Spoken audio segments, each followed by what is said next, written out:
Good morning बच्चों, कैसे हैं आप लोग। आई होप आप सब लोग अच्छे होंगे और आप सबका हमारे एसबी क्लासेस में स्वागत है। चलिए, पढ़ाई करने से पहला हम थोड़े से मोटिवेट हो जाते हैं और देखिए आज हम थोड़ा सा मोटिवेशन की बातें कर लेते हैं। जब भी पढ़ाई करने बैठो तो ये सोचो कि हम आखिरी बार पढ़ रहे हैं और कल हमारा एग्जाम है और उस एग्जाम से जो आपकी तैयारी होगी वो एक नेक्स्ट लेवल की तैयारी होगी और ये तैयारी आपको बड़े से बड़े एग्जाम को क्रैक करने में मदद करेगी।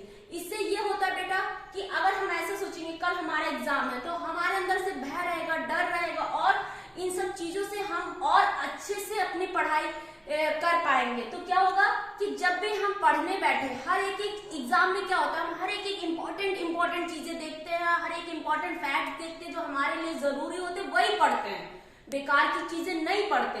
इस वजह से जब भी ऐसे बैठे कि कल मेरा एग्जाम है, उसको मुझे क्रैक करना है और उसी हिसाब से हम अपनी तैयारी करेंगे। चलिए, ये हो गई हमारी थोड़ी सी मोटिवेशन की बातें और अब चलेंगे हम अपने लेक्चर की तरफ, जिसमें हमने पढ़ लिया है WBC, RBCs के बारे में। आप हमारे प्लेलिस्ट में जाकर देख सकते हैं जिसमें हमने एक सीक्वेंस से सारे वीडियोस अपलोड करके रखे हुए हैं।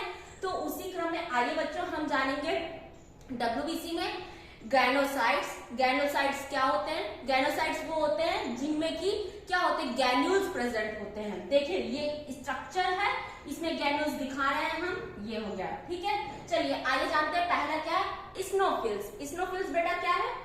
टोटल WBC में ये कितना होता है, 1 से 4% होता है। और नॉन फाइब्रोसिटिक सेल मतलब कि ये हमारी जो अंदर सेल्स आती हैं बाहर से, उनको डाइजेस्ट करने में मदद नहीं करता या बैक्टीरिया से नहीं लड़ता। आगे क्या है, स्नोफिल फॉर्म एंटीजन और एंटीबॉडी कॉम्प्लेक्स। क्या फॉर्म करता है, एंटीजन और एंटीबॉडी कॉम्प्लेक्स फॉर्म करता है और ये बाइलोब्ड होता है, इसमें 2 न्यूक्लियस होते हैं, ठीक है। आगे चलते हैं, स्नोफिल्स क्या होता है, डिस्ट्रक्शन IG इम्यूनोग्लोबिन का क्या होता है, डिस्ट्रक्शन ऑफ पैरासाइट्स, मतलब ये पैरासाइट्स को मारता है। स्नोफिल्स में जब हमारे शरीर में बढ़ जाती है, कब बढ़ जाती है बेटा, जब एलर्जी होती है, हमें अस्थमा होता, हमें डिसीज होती, फीवर होता, उसमें स्नोफिल्स की संख्या बढ़ जाती है। ये बहुत इंपॉर्टेंट होता है, ये आता है हर वनडे एग्जाम में पूछता है कि जब हमारे शरीर में एलर्जी हो जाती है तो कौन सी WBC की संख्या बढ़ जाती है और वो क्या होता है, स्नोफिल्स। आइए दूसरा बात करते हैं, बेसोफिल्स। ये बेटा इसके जितने पॉइंट्स है बहुत इंपॉर्टेंट है, बेसोफिल्स को बहुत ध्यान से पढ़िए। आइए जानते हैं टोटल WBC में ये कितना होता है बेटा, 0.5 से 2% होता है। इसका डायमीटर की अगर बात कर ले क्या होता है, 14 से 16 होता है। इसके बाद लाइफ स्पैन 8 आवर से 3 डेज का होता है। मेटाक्रोमसिया क्या होता है, ये स्टेन की टेक्निक है जिससे कि हम बेसोफिल को स्टेन करते हैं और जो कि बेसिक डाई से टैलोडिन ब्लू से ये रेड हो जाता है, ठीक। इसके बाद न्यूक्लियस इसका कैसा होता है, S शेप का होता है और क्या होता है, इसमें 2 से 3 लोब पाए जाते हैं न्यूक्लियस के। और अगर बेटा हम इसके साइटोग्रैन्यूल्स की बात करते हैं, देखिए हम दिखा रहे हैं अपने स्ट्रक्चर में साइटोग्रैन्यूल्स, तो इसमें क्या होता है, मस्ट सेल्स पाई जाती हैं। मस्ट सेल्स में हिपैरिन होता है। हिपैरिन क्या होता है, एंटीकोगुलेटिंग एजेंट होता है। ये बहुत इंपॉर्टेंट है, पूछता है बेसोफिल्स से कौन सा सेल्स आती है, मस्ट सेल, और हिपैरिन का प्रोडक्शन होता है बेसोफिल्स में, मतलब कि बेसोफिल्स क्या बनाती है, हिपैरिन को बनाती है। ये बहुत इंपॉर्टेंट है, ये आता है क्वेश्चंस। एंटीकोगुलेंट मतलब रक्त का थक्का जमने से बचाता है और रक्त का थक्का कौन हमारे शरीर में जमाता है, ब्लड प्लेटलेट्स।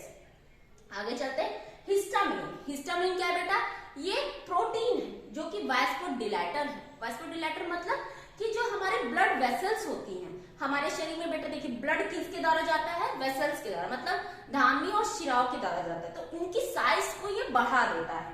आगे चलते हैं, सेरोटीन क्या होता है, वास्कोकंडक्टर क्या है, जो ये हमारे शरीर में जो धमनी और जो शिरा है उनकी साइज को क्या करता है बेटा, उनके आकार को कम कर देता है, जिसके कारण ब्लड का फ्लो हमारी बॉडी में कम या ज्यादा होता है, ठीक है। जब हमारी बॉडी में क्या होगा, जलन होगी तो इनकी संख्या बढ़ जाती है, कैसी भी कोई भी तरीके, एसिडिटी का हो गया या इन्फ्लुएंसेस होते हैं ना, एग्जॉटिक मतलब कि हमारे शरीर में जब बाहर से कोई डिसीज आती तो जलन से होने लगती गले में और बाकी चीजों में, तो उसमें कौन से सेल्स बढ़ते हैं, WBC के बेसोफिल्स, ठीक है। और बेसोफिल्स एलर्जी में भी ये रहते हैं, रिएक्शन करते हैं। तो इसमें इंपॉर्टेंट है बेटा हेपेरिन, हिस्टामिन, सेरोटीन, मेटाक्रोमेसिया क्या है, इसके बारे में बेसोफिल्स इंपॉर्टेंट है और उसका लाइफ स्पैन इंपॉर्टेंट है, इसका जीवन काल। चलिए आगे थर्ड और आखिरी ग्रैनोसाइट्स के बारे में जानेंगे। नेट्रोफिल्स। नेट्रोफिल्स बेटा क्या है, ये पूरे ब्लड में, WBC के पूरे ब्लड में सबसे ज्यादा अमाउंट में होता है और इसके लाइफ स्पैन, इसका कार्यकाल कितने दिन का होता है, 3 से 5 डेज का होता है। और ये हाईली लोब्यूटेड न्यूक्लियस, इसमें मतलब जो न्यूक्लियस होता है वो हाईली लोब होता है, मतलब कि बहुत ही ज्यादा घुमा हुआ न्यूक्लियस होता है। और एक्टिव WBC, मतलब इसकी जो WBC होती है बहुत ही ज्यादा क्रियाशील होती है। आगे बात कर लेते हैं। ये जो पॉइंट है बेटा बहुत ही इंपॉर्टेंट है कि न्यूट्रोफिल्स जो होती है वुमेन की बॉडी के एक्स क्रोमोसोम, वुमेन की बॉडी किससे, एक्स क्रोमोसोम से मिलकर बनी हुई, जिसमें कि एक्स क्रोमोसोम पे क्या होता है, कंडेंस फॉर्म में ये इनएक्टिव, अक्रियाशील रहते हैं और बेयर बॉडी में ड्रम स्टिक लाइक स्ट्रक्चर बनाते हैं। तो बेटा ये बहुत ही इंपॉर्टेंट पूछता है कि बेयर बॉडी में ड्रम स्टिक किसने बनाया, या एक्स क्रोमोसोम में न्यूट्रोफिल्स कैसे दिखते हैं, ठीक, ये हो गया। न्यूट्रोफिल्स क्या होते हैं, ये फैगोसिटिक नेचर के होते हैं, है ना। और पस सेल, है ना, जब फोड़ा फुंसी हो जाती है तो पस आता है, उसमें क्या पाया जाता है, जो पीला पीला दिखता है वो न्यूट्रोफिल्स होते हैं बेटा। आगे चलते हैं। ये इंटरफेरॉन और एंटीबॉडी। इंटरफेरॉन्स क्या होते हैं, जब हमारे शरीर में बाहर से क्या होते हैं, बैक्टीरिया आते हैं, वायरस आते हैं, उनसे लड़ने में जो एंटीबॉडीज का प्रोडक्शन करती हैं ये न्यूट्रोफिल्स, उनमें मदद करते हैं। और इनकी संख्या कब बढ़ जाती है, कौन सी डिसीज में न्यूट्रोफिल्स की संख्या बढ़ जाती है, टीबी और टाइफाइड में न्यूट्रोफिल्स की संख्या बढ़ जाती है। ये बहुत ही इंपॉर्टेंट है, पूछा जाता है। आगे चलते हैं। जब हम न्यूट्रोफिल्स की काउंटिंग करते हैं उनके लोब की, तो उस प्रक्रिया को कहते हैं एर्मिथ, ठीक है बेटा, ये इंपॉर्टेंट है, पूछा जाता है। तो अगर आपको हमारा लेक्चर अच्छा लग रहा हो, आपको हमारा लेक्चर यूजफुल लग रहा है कि हाँ यार हमने आज अपने हमारे लेक्चर से कुछ नया सीखा, कुछ नया सीखने को मिला, तो आप हमारे चैनल को लाइक, शेयर और सब्सक्राइब करें to SB classes. Thank you.